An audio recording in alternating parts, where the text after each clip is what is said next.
Sri Krishna, Sri Krishna, Sri Krishna, Sri Krishna. Gurur Brahma, Gurur Vishnu, Gurur Devo Maheshwara, Param Brahma, Tasmai Shri Gurave Namah, Tasmai Shri Gurave Namah.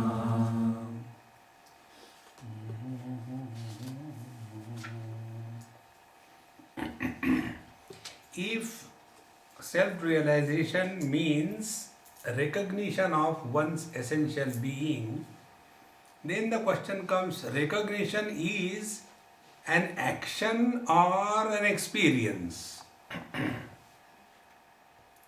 I tell somebody, please go to my room and from my table get the audio recorder. Now that person goes there. And after that, what will he do? Make a mess on my table and come back and tell, there was no recorder there. Then I'll go with him. I said, see man, this is lying here. Oh, this is called as recorder. Means what? That which is gained through knowledge is always existing.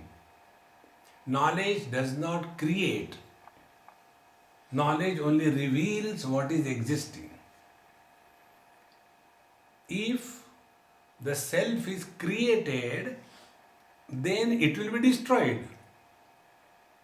See, therefore, here the problem of our life is in non-recognition of our essential nature. Therefore, the teacher says that Bhranti vina tvasangasya nishkriyasya nirakrutehe na ghatetartha sambandha navasaha nilatadivat. If somebody says, I am tired of seeing the sky blue, we should change the color. And then start all your modern technology to change the color of the sky. It can never, because it is not. It is just an appearance. Therefore, how do we get out of the mess? Look at the sky, call it blue, but know that it is not. That's all. In the same manner, when we are dealing in this world, we have to live like any average person. But in the heart of the heart, we know what we are. In this manner, the teacher is giving us this basic message. स्वस्य द्रष्टुः निर्गुणस्य क्रियस्य प्रत्यक् बोधानंद रूपस्य बुद्धेः भ्रांत्या प्राप्तो जीव भावो न सत्यो मोहापाये नास्ति वस्तु स्वभावात्.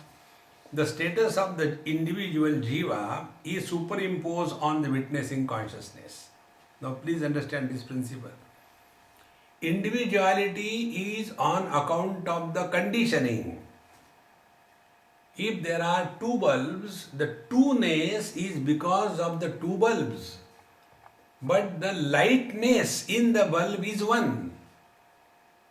See, we are many on account of many bodies. But the life in all of us is one. Life is not different. But when our attention is on the differences, then our whole approach to the life will be on the foundation of differences. And then we will say that he was a very pious man and he was a very crooked man. Take an example. This example I have given many places. I like this example. There are two bulbs. One bulb is illuminating a temple. Other bulb is fixed in a toilet. Both of them are giving light. We look at these two bulbs and say, this bulb which is illuminating the God in the temple must be a great meritorious person in his last life. This fellow in the toilet must have been a crook, a criminal, and therefore he has to illuminate the toilet. See, now one day it so happens that this bulb illuminating the temple becomes fuse. How come if this bulb is illuminating the temple, he got fuse? Because God likes good people. And God doesn't like bad people.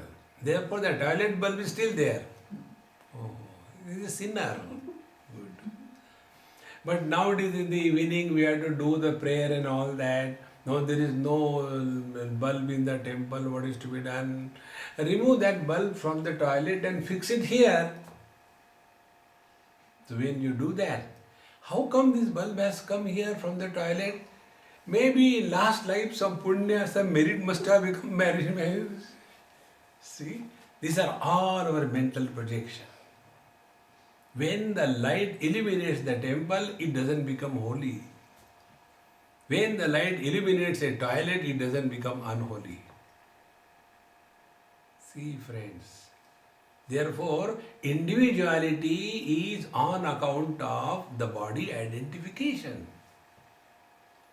But when we grow and rise above all the differences and come to that point, which is the common denominator, then we come to know that Jiva is not an individuality, but it is a phenomena which is happening. See, friends, therefore, the status of the individual Jiva is superimposed on the witnessing consciousness, which is essentially without attribute, unactive, immediate and blissful. And why this has happened? Because of the delusion. Because the intellect is identifying only with one body. Now, when the same intellect is able to recognize in others one's own reflection, like a mother sees the child other than her. But for the mother, the child is nothing else other than her own extension. And therefore, the newly, become mothers are told 101 instructions by the mother and the mother-in-law. But one instruction is never given. Love your child. Because that mother doesn't have to do love as an action. It is a natural expression of expansion of herself into the child. See, friends. So for us, the mother and the child are two. For the mother, the child is not other than me. This barrier of individuality is born out of sheer delusion. See, friends. Therefore, to talk of differences, to promote differences, to establish differences is not spiritual path. Therefore, in fact, it is not real, because when the delusion is gone, intellect being non-real, the jiva bhava also disappears. So the intellect, our buddhi, is trained to see the differences. Till the buddhi is working under this training, we will be divided and disintegrated. And when the same buddhi, the same intellect is quietened as in deep sleep, then all the differences disappear. Therefore, this delusion is the cause. And what is this delusion? Non-recognition of the obvious. It is so simple. Yavat bhranti tavadevasya satta mishcha jnanonjurum vidhasya pramadat rajvam sarpo bhranti kalena eva bhrantir nashe naiva sarpopi tadvata. How long do we see the snake on the rope? As long as the delusion is active. Once the delusion is gone, the snake which was appearing in place of the rope, that also disappears. In the same manner, as long as this delusion in the intellect that the individuals are separate from each other. Therefore, the embodied is also one soul per body. See, friends, this is the basic error. And this basic error has to be corrected. See, and when this sense of otherness is considered as invalid, see what happens. We have we have tongue and the teeth. Sometimes the tongue is beaten by the teeth. When this happens, will the tongue plan to take the teeth to the dentist? Remove these two fellows, they have beaten me. No. Next time, something is in between the two teeth and it is bothering us. So tongue comes and starts digging and takes your, thank you darling, you are always helpful. No. See friends, there is no curse when the teeth are biting the tongue. There is no thank you when some help is extended, because they may be two, but they are one. Therefore, a wise man neither curses anybody nor blesses anybody. See, friends, whom to curse and whom to blame? Are they separate? Just observe this phenomena. And this can happen only when a common denominator is recognized. Like there is one common eye between the teeth and the tongue. They are not two eyes. It is not a biting, eye and it is a beaten eye. No. In this manner, as long as this delusion is, till then the problem of this relative world will continue. And delusion can be corrected only by a right understanding. Right understanding comes only when we study scriptures. And by scriptures we clearly mean Upanishad or Vedanta.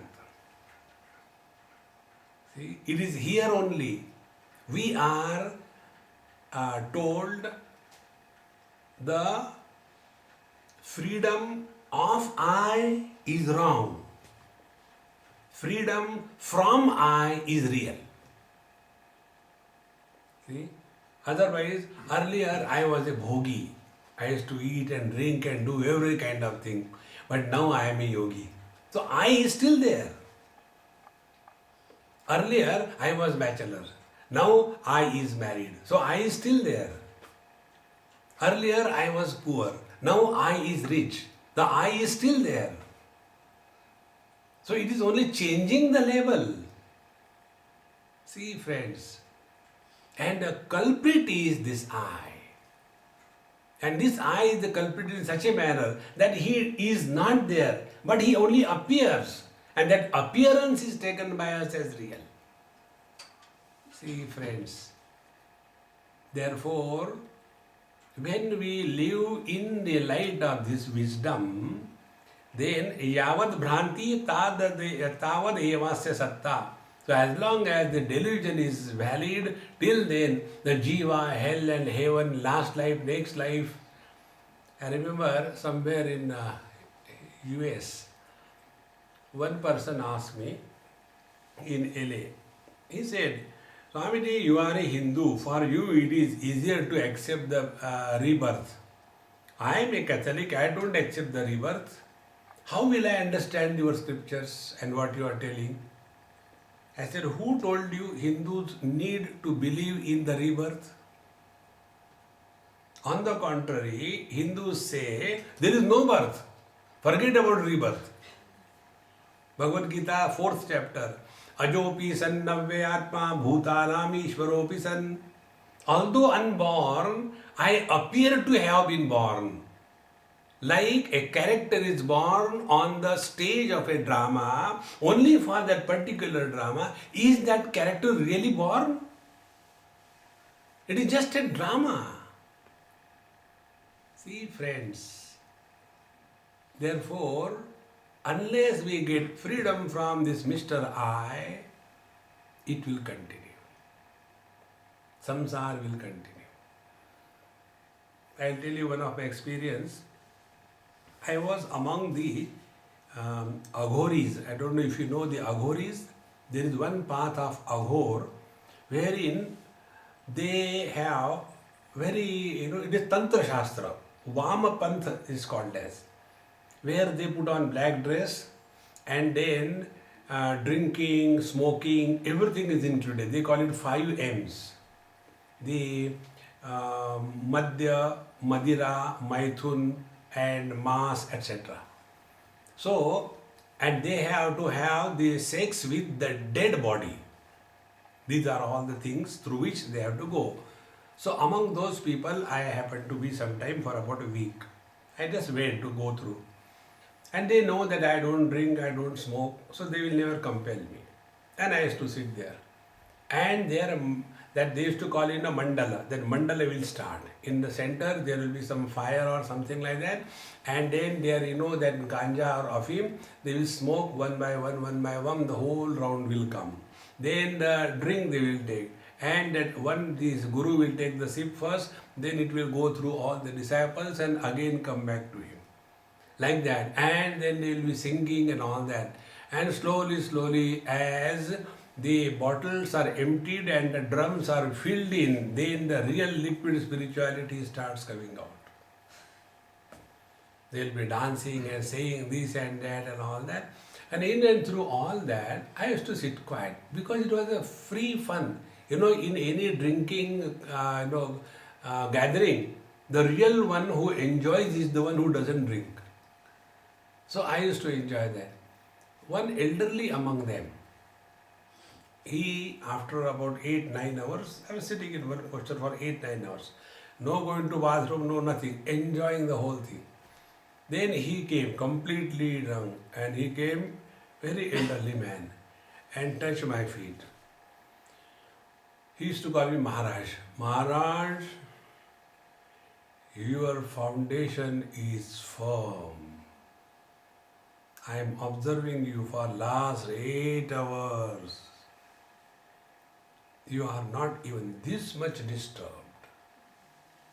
All that is happening around.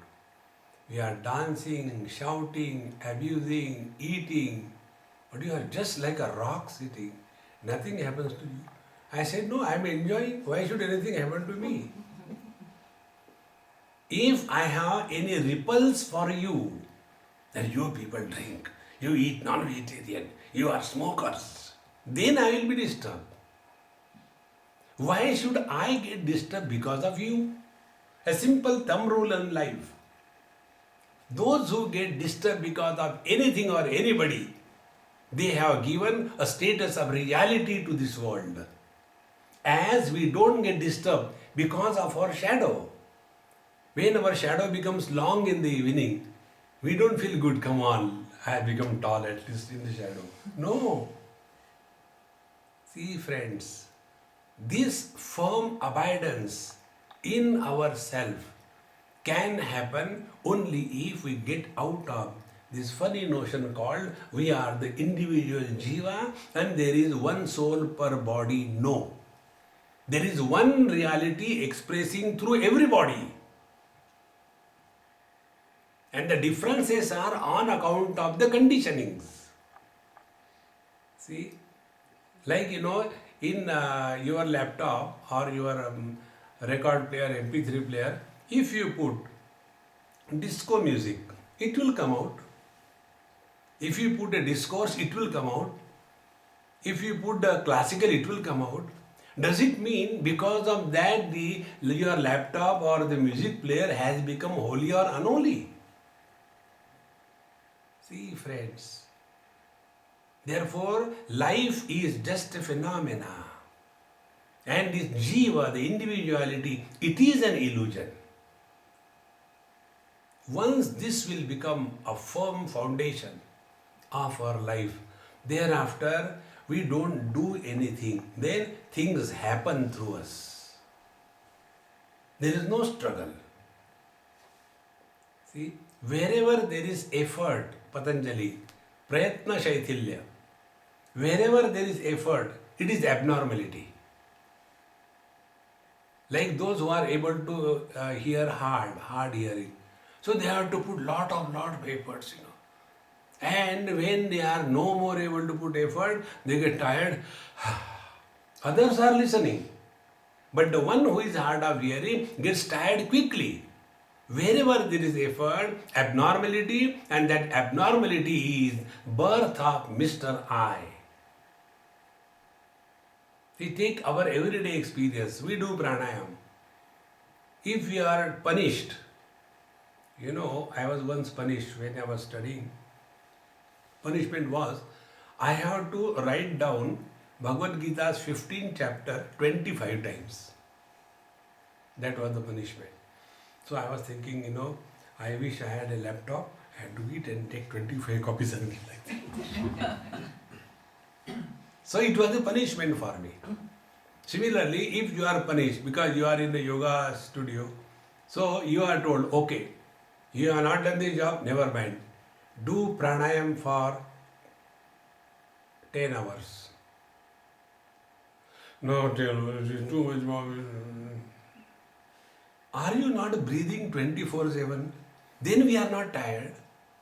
But if we are told to do pranayam for 10 hours, it is a big punishment. Why? Because in doing pranayam, Mr. I is born.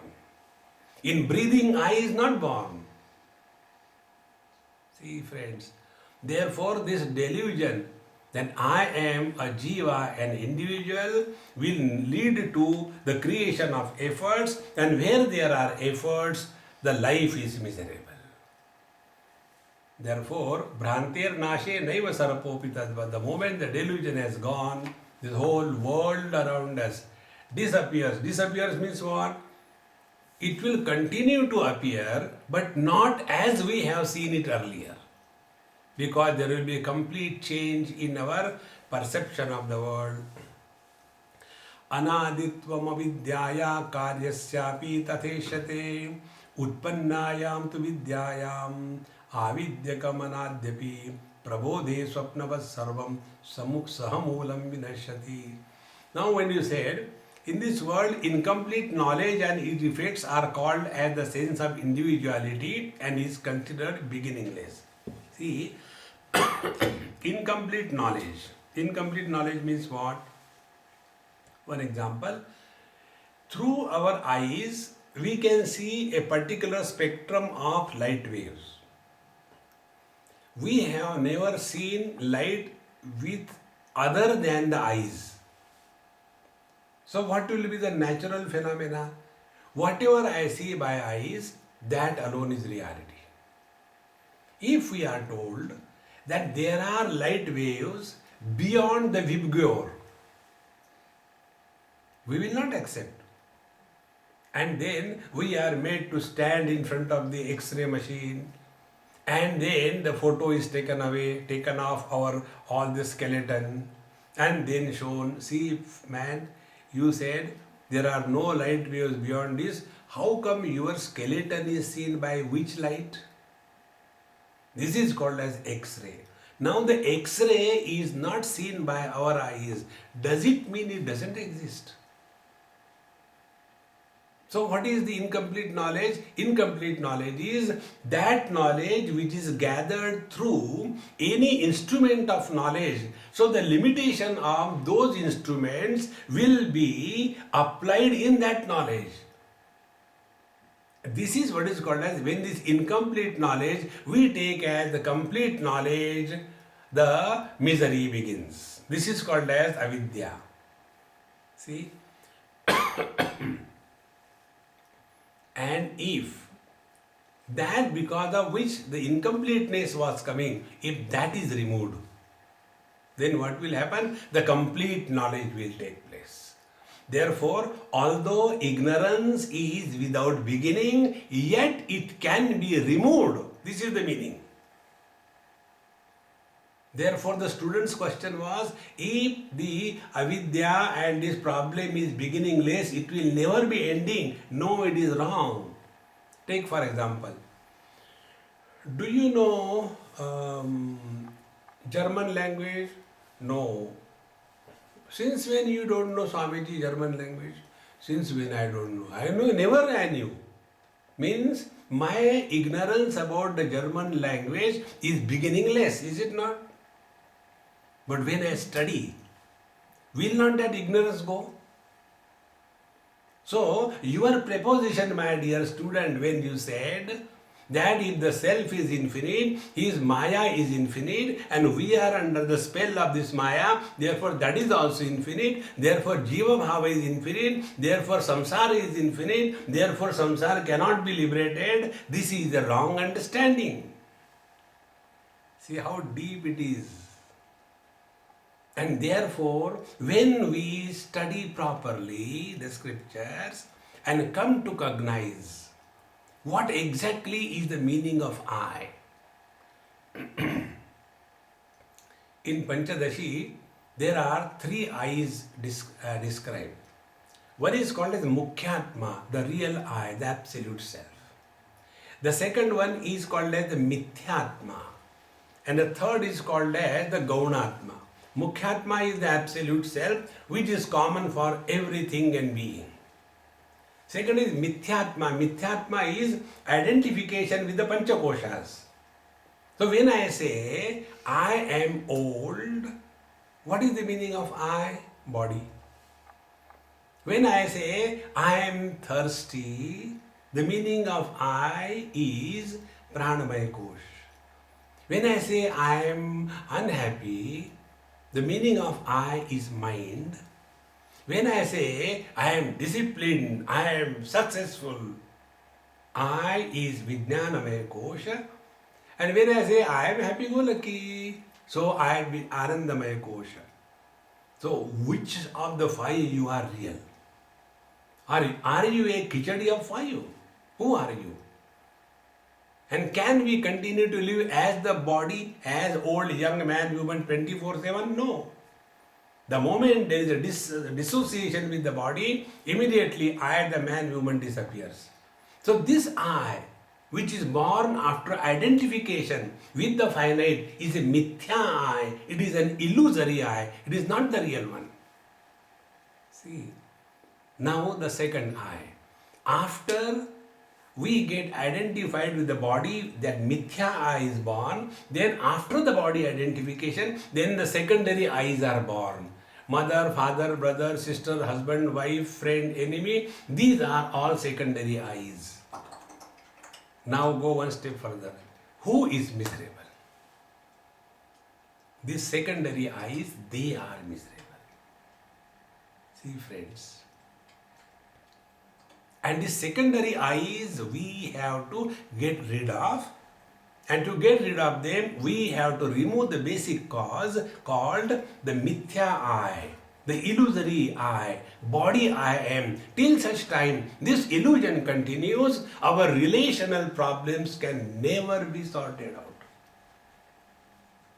See friends. Therefore, when we are inquiring about who is this embodied Jiva? Is the Jiva individuality or it is just a phenomena that is happening? Then the last question comes, who is the real I? The real I is the one which is expressing through the body and expressing according to the types of the equipment. See, like the mind, when it is expressing through the eyes, it becomes vision. When the mind expresses through ear, it becomes hearing. In the same manner, when the absolute consciousness, the real I, when it is expressing through the man's body, all the masculine characteristics come. Therefore, the I is not man. Differences are on account of the conditionings. See friends, therefore as long as this delusion continues, that we are whatever we are perceiving through our senses, our mind, that alone is true, it is wrong. When this is discarded, how do we discard this thing? Recognize the illusion as an illusion, you are never affected by that. But when we accept the illusion as real, then we are affected. See, one example I will give you. There was one family, and the husband and wife decided that, let us have fun with our child. When I come from the work, I'll come with a tiger face and a tiger skin. And when I enter our house, I will say, oh, and then our son will be very much frightened. There will be fun. And today is his birthday, so we'll have fun. This was decided between husband and wife. But will the wife ever cooperate with the husband? If she cooperates with the husband, there is something wrong. So she was a real wife. She didn't cooperate. So what she did, she told her son, evening your dad is coming with this kind of funny thing. The dad didn't know that. So dad with that, tiger face, mask and that kind of cloth, and he started crawling and oh. And the child knew it is dad. He came and rode on that horse and all the charm and fun the father wanted is completely washed away. Then he said, how come, my dear son, you are not afraid? No, mommy told me that you are going to do this thing. So when the child knew that it is an illusion, it is not real, will he be affected by the illusion? Exactly the same way. When we look at this world through this eye of wisdom, there is neither friend nor enemy. Neither can we do good to anybody, nor can we do bad to anybody. This is just a mega drama going on. See, friends, with this vision, when we start living, then life is a great fun. Life is a celebration. It will no more be a calibration. Our life is a calibration. Every time we go on counting. Therefore, prabodhe swapnava sarvam sahamulam vinashyati. Like all the problems of the dream disappear the moment we are in the waking experience. In the same manner, when we wake up from this waking dream and come to abide in our essential self, then all the problems of this waking world, they become null and void. See, friends, therefore, Anadyapidam no nityam pragabhava yuvasputam anadir abhividvamsaha pragabhavasya vikshitaha. Therefore, this ignorance and the samsara and the jiva bhava, although it is beginningless, yet it can be destroyed. Don't have this wrong notion. Because something is without beginning, it will have no end. No, it is possible. And here one technical example is given. Anadehe api vidvamsa pragabhavasya vikshitaha. See, what is birth? These are all the terms used in the science of logic, Nyaya Shastra. They are very complicated. I'll make it simple and tell you. If a pot is created out of a clay, what is a pot? Pot is that which was earlier clay, it was not there. That is a pot. So, prag abhava. Earlier it was not there. So that is a pot. Then what happened? His earlier absence, very funny language. The earlier absence of the pot was destroyed. Then out of the clay a pot was born. See the language. Therefore many people when they study logic they get disgusted. Then when the earlier absence of the pot was destroyed, the pot came out of the clay. So the pot has come. Now, since how long there was no pot in the clay? Always. So if there was no pot, so that pot which did not exist, how can you destroy it? We destroy that non-existing pot by creating a pot. You will get mad. I will not go further. It is so disgusting. And when the pot is created, thereafter when the pot breaks, then what happens? Nothing happens, because the pot was nothing but clay. Therefore, birth and the death of the pot has no meaning. In the same manner, when the individual dies, nothing happens. See, suppose I die here, you continue to live, consciousness continues to live. Therefore, when a candle burns, nothing is lost. Energy cannot be destroyed and matter cannot be created. See, friends, these basic rules of physics are applicable in this understanding.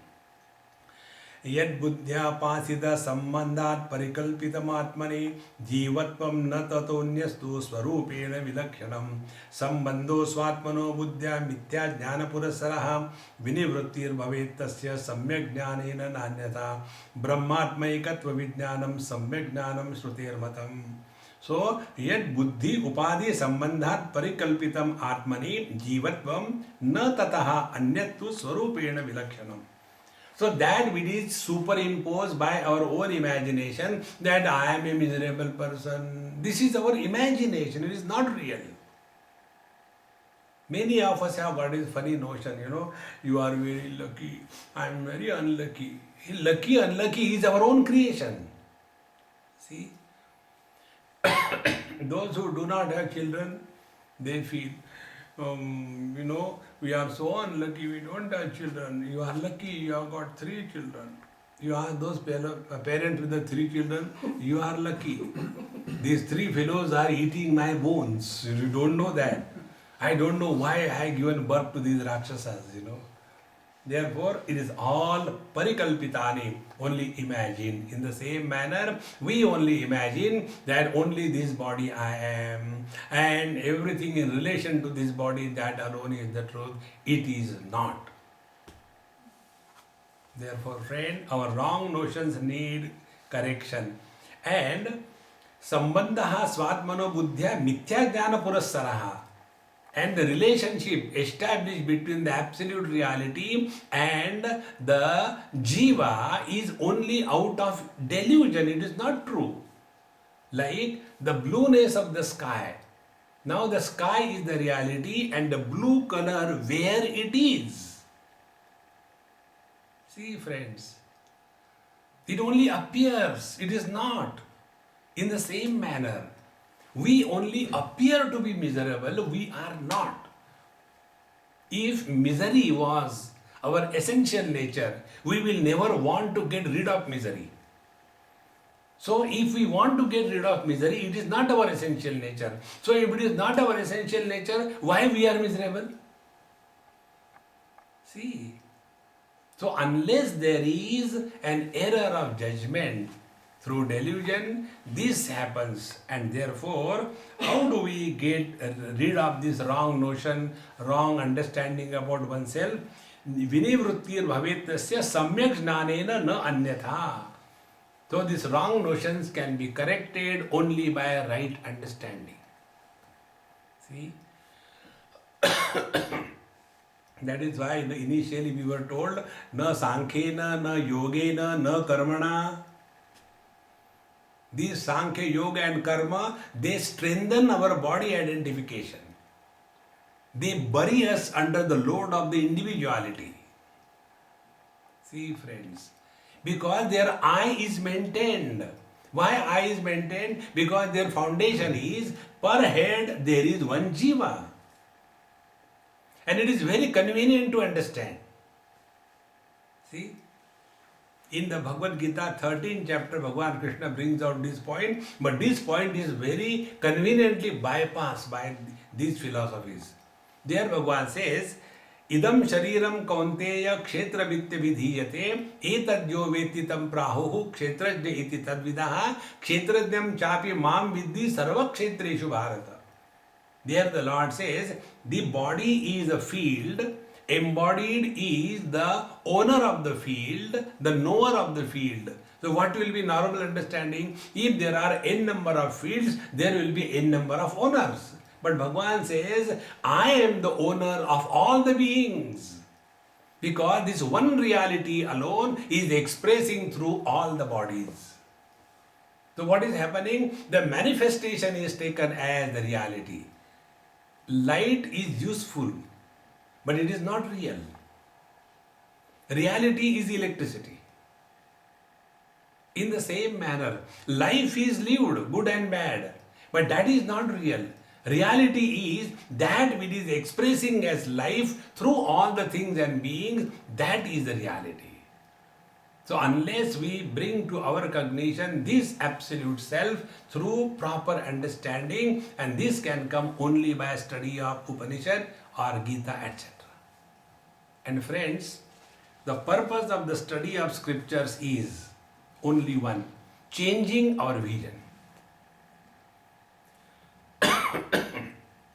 All problems of life come because of wrong vision.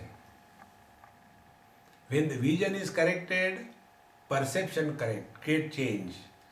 When the perceptions change, our interaction changes. When the interactions change, our quality of experiences change. When the quality of experiences change, the quality of our life changes. See, it is so simple. And what is that which will change our vision? Only the study of scriptures. Ishavasya Upanishad, first mantra. Om Ishavastyamidam sarvam yat kincha jagatyam jagat tena tyaktena bhunjita magrudakkasya sviddhanam. The vision is given by the Upanishad that everything that we experience in this world, whatever insignificant it may be, it is none other than the divinity. So this is the vision given. And when we look upon something as the divine, our mind is always at peace. Don't we go to the temple and the churches and stand there before the Lord? Now what we are seeing is a stone or a wood. But we are seeing the divine in our heart. Because we are trained that way. So our training is limited to only one or two places. Upanishad says that perceive the divinity in and through the totality. Net result will be tena tyaktena bhanjita. You will never have an attitude of indulgence in this world. Then you will protect yourself from yourself. And the third thing he says, ma grudaha kasya siddhanam. We will not be the holders of the worldly things. And in this manner, when our vision changes, all the delusions born out of this wrong understanding will be corrected, and Brahmatmaika Vijnanam Samyak Jnanam Shruter Matam. And what is the ultimate knowledge? Ultimate knowledge is there is but one absolute reality appearing to be pulsating in and through the totality, but from the absolute standpoint, relativity does not exist. Now I'll tell you something mathematical.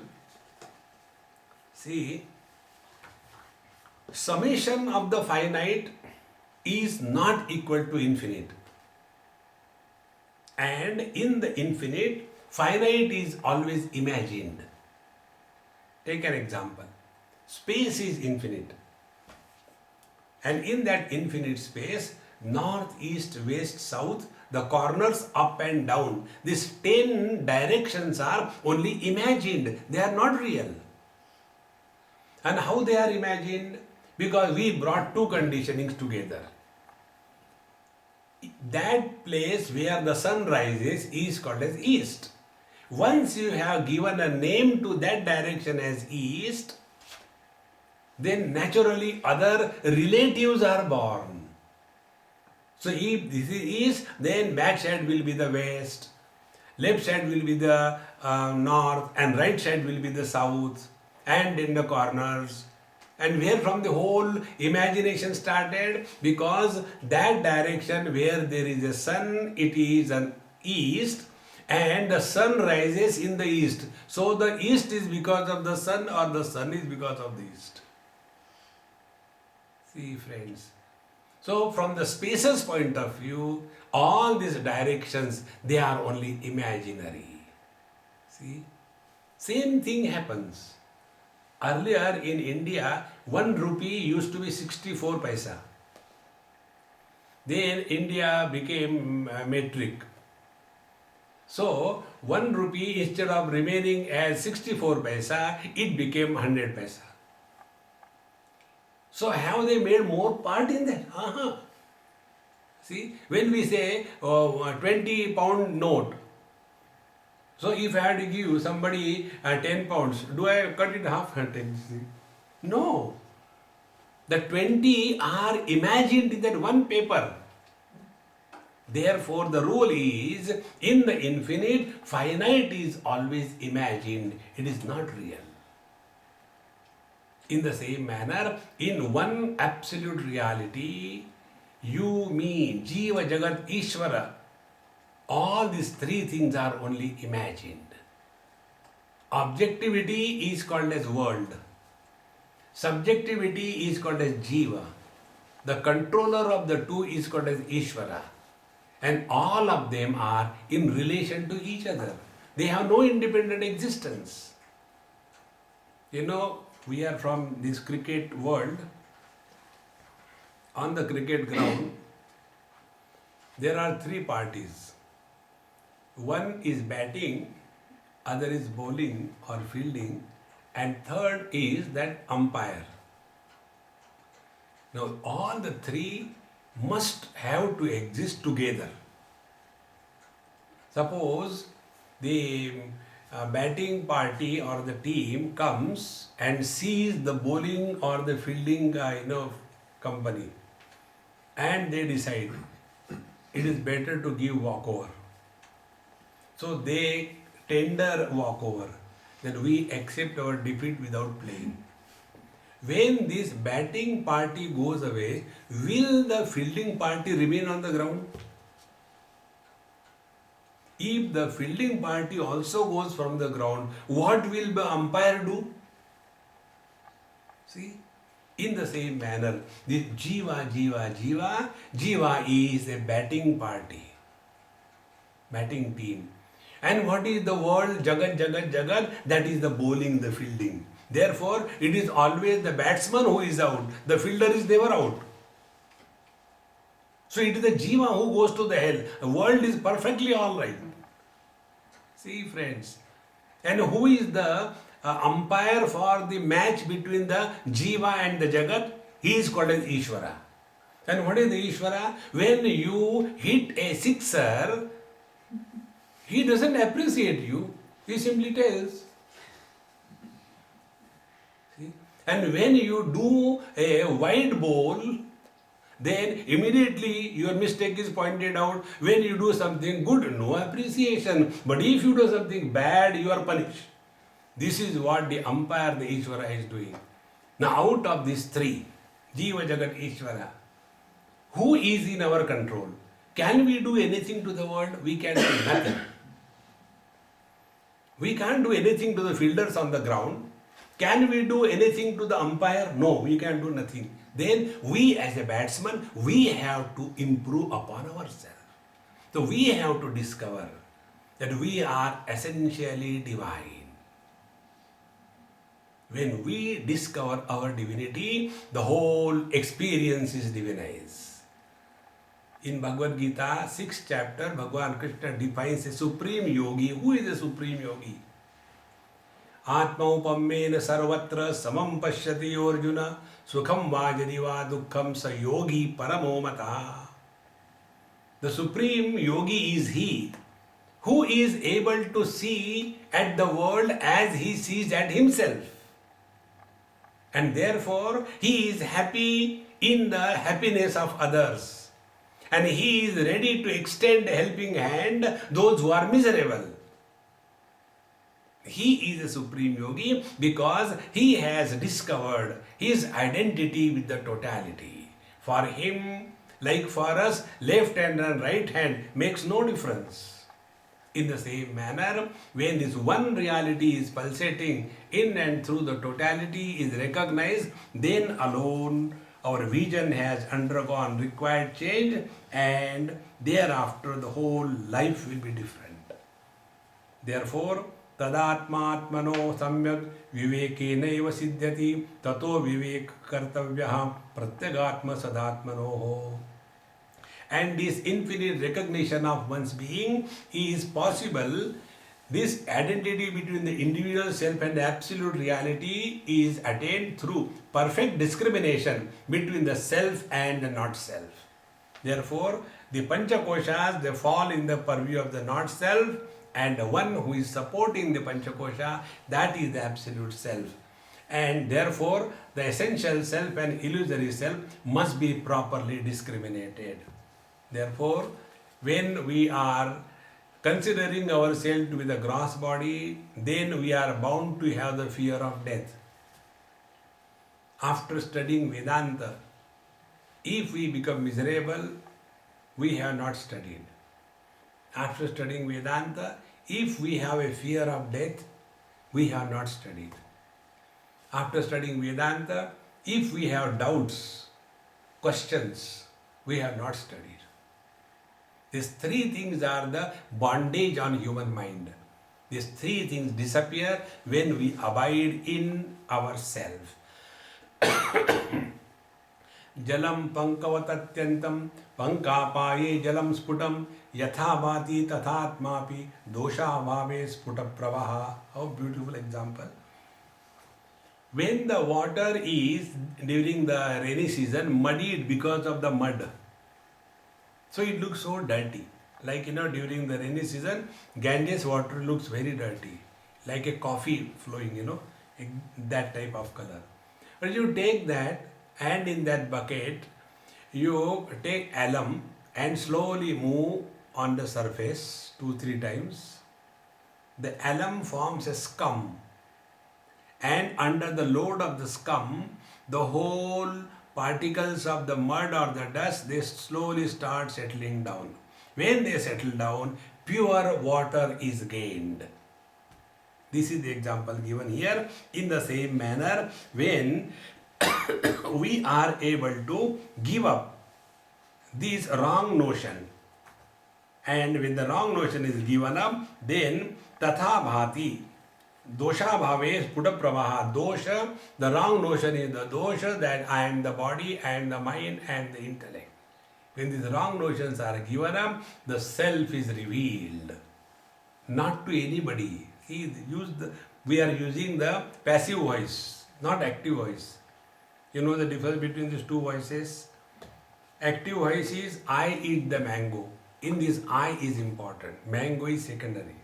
When the work is done, in that the work is important. Who has done, that is not important.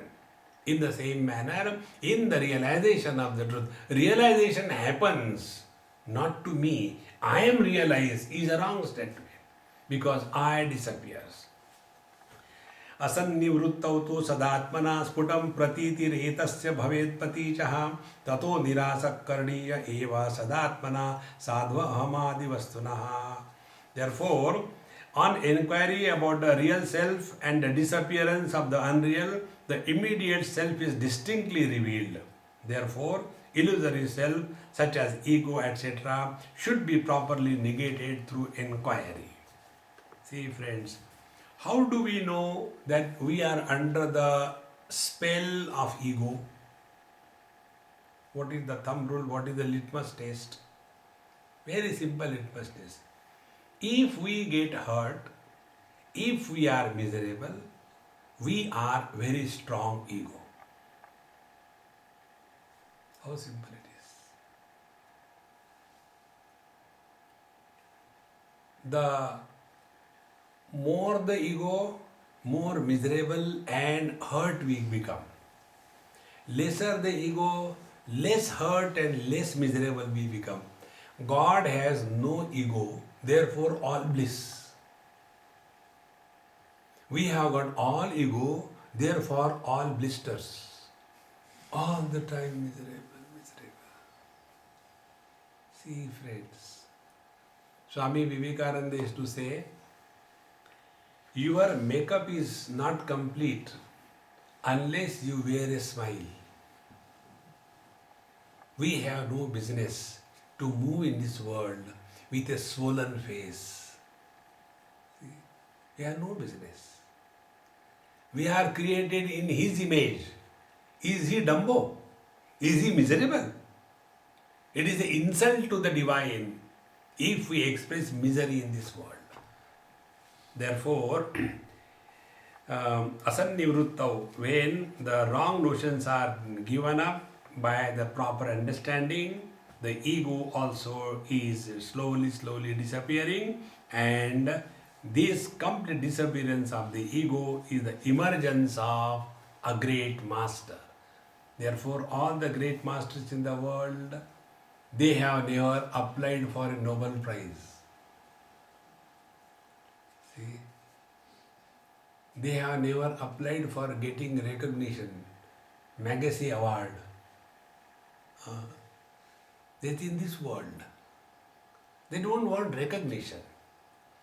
See, you will see the Upanishad or Veda, after all this mantra, nobody has written there, all rights reserved.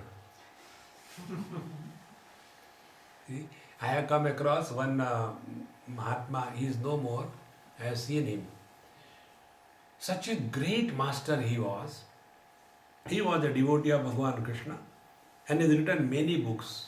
And he always used to talk to Krishna. He used to have a small picture and he will talk to him like I am talking to you.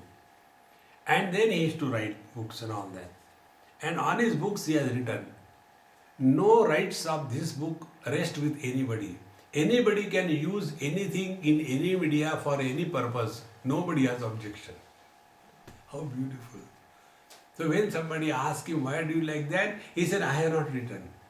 I have no authority to claim my authorship. It has just happened. See, friends. Therefore, this wrong notion correction is the only spiritual practice.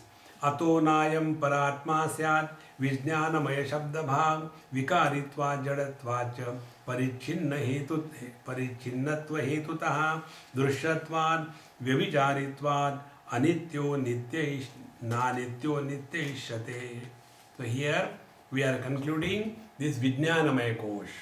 How this Vijnanamaya Kosha cannot be the real self, meaning the Jiva cannot be the real self. A reason is given. First, Vikaritvat. The ego is constantly changing. Sometimes happy, sometimes miserable, sometimes successful, sometimes not successful, sometimes miserable, sometimes more miserable, sometimes more miserable. Continuously changing degrees of miseries. Then, jadatvacha. It is jada because it doesn't have its own independent existence. Like the sunlight is hot. When you walk in the sun during day, it is scorching heat. But the moonlight is a reflected light. We never go in the moonlight with the umbrella. Why? It is too bright. No, it is not hot. Why? It is reflected. In the same manner, Jiva is a reflected consciousness. And like the sun can illuminate everything, but the moon, although can illuminate other things, moon cannot illuminate the sun. Exactly the same way. The Jiva appears to be a real one, but it is not. Jadatvat, it is inert. And parichinnatva hetutaha, and it is limited. It appears only under n number of conditions. When the mind is enfolded, the Jiva disappears. Therefore, it is said in one of the texts, in deep sleep, 0 ego level. In dream, 0.50 ego level. In the waking, 100% ego level. And therefore, a person is more miserable in the waking, less miserable in the dream, and all happy in the deep sleep. Therefore, it is parichinnatva hetutaha and drishyatvat. And the Jiva is an object of knowledge. We become aware that I am feeling very lonely, etc. This kind of thing is an object of knowledge, and vyabhicharitvat, and it is never stable. You cannot trust the Jiva because it will come and go and again come and again go. You cannot trust. But that which never comes and never goes, that alone is the reality, and that is our essential nature. Thus, we have negated the four koshas. The Annamaya kosha we cannot be, Pranamaya kosha we cannot be, Manomaya kosha we cannot be, and the Vijnanamaya kosha, the Jiva, we cannot be. Then maybe we are Anandamaya kosha, that also we cannot be or can be, that we will leave for the next episode. Om Purnamada